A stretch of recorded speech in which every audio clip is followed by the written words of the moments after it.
بسم اللہ الرحمن الرحیم۔ ہدی للمتقین الذین یؤمنون بالغیب، یہ ان متقیوں کے لیے ہدایت بنی ہے۔ الذین یؤمنون بالغیب، وہ لوگ کہ جو غیب میں رہتے ہوئے ایمان لائے ہیں۔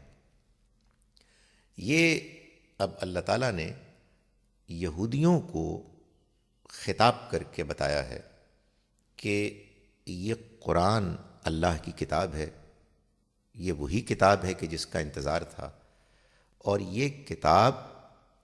ان پرہیزگاروں کے لیے، ان اللہ سے ڈرنے والے متقیوں کے لیے ہدایت کی کتاب بن گئی ہے۔ یعنی یہ ہمارے پیغمبر صلی اللہ علیہ وسلم کے ساتھی، یہ جو تمہارے سامنے اللہ کے پیغام کو مان کر ایمان لے آئے ہیں، یہ ہدایت کی کتاب ان کے لیے بن گئی ہے۔ یہ گویا کہ خاص طور پر یہودیوں کو یہ بتایا جا رہا ہے کہ اگر وہ اللہ کی اس کتاب پر ایمان نہیں لائے ہیں، جو ان کے اپنی کتابوں کے اندر جس کے آمد کے بارے میں پیشن گوئی تھی، تو اس میں نہ اس کتاب کی کوئی خامی ہے اور نہ اس کے پیش کرنے والے پیغمبر کی کوئی کمی کوتاہی ہے، بلکہ یہ تمہارے اپنے اندر کی کمی اور خامی ہے کہ جو تمہیں محروم کر رہی ہے اس کتاب الہی کو ماننے سے۔ ورنہ اس کتاب کو تو مان رہے ہیں یہ لوگ کہ جو اللہ سے ڈرنے والے ہیں، جو متقی ہیں، جو صفت تمہارے اندر موجود نہیں ہے۔ یہ کتاب جیسا کہ اس کا وعدہ تھا، یہ ان پرہیزگاروں کے لیے ہدایت کی کتاب بن چکی ہے۔ الذین یؤمنون بالغیب، وہ لوگ کہ جو غیب میں رہتے ہوئے ایمان لا رہے ہیں۔ یعنی یہ متقی اللہ سے ڈرنے والے لوگ وہ ہیں کہ جو تمہاری طرح اس بات کا تقاضا نہیں کرتے کہ پہلے ہمیں ارنا اللہ جہرتاً، اللہ کو دکھاؤ کھلم کھلا تو تب ہم مانیں گے۔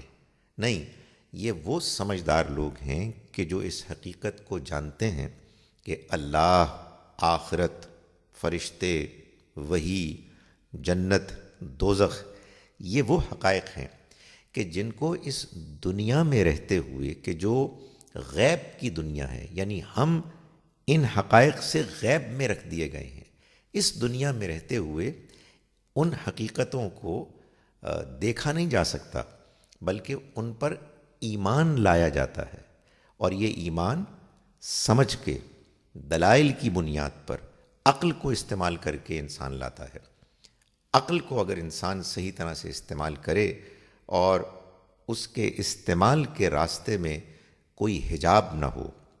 بد اخلاقی، ضد، تعصب اور تکبر کی رکاوٹیں نہ ہوں، تو انسان بغیر کسی رکاوٹ کے، ہیزیٹیشن کے ایمان لاتا ہے۔ یہی ایمان ہے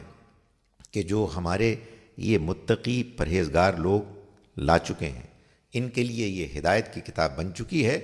اور یہ اس ہدایت کی کتاب کو مان کر غیب میں رہتے ہوئے بن دیکھے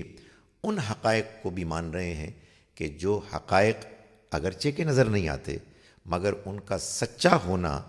ان کے دلائل، ان کی ایویڈنسز، ان کے پروفز، شواہد کی روشنی میں بالکل واضح ہے۔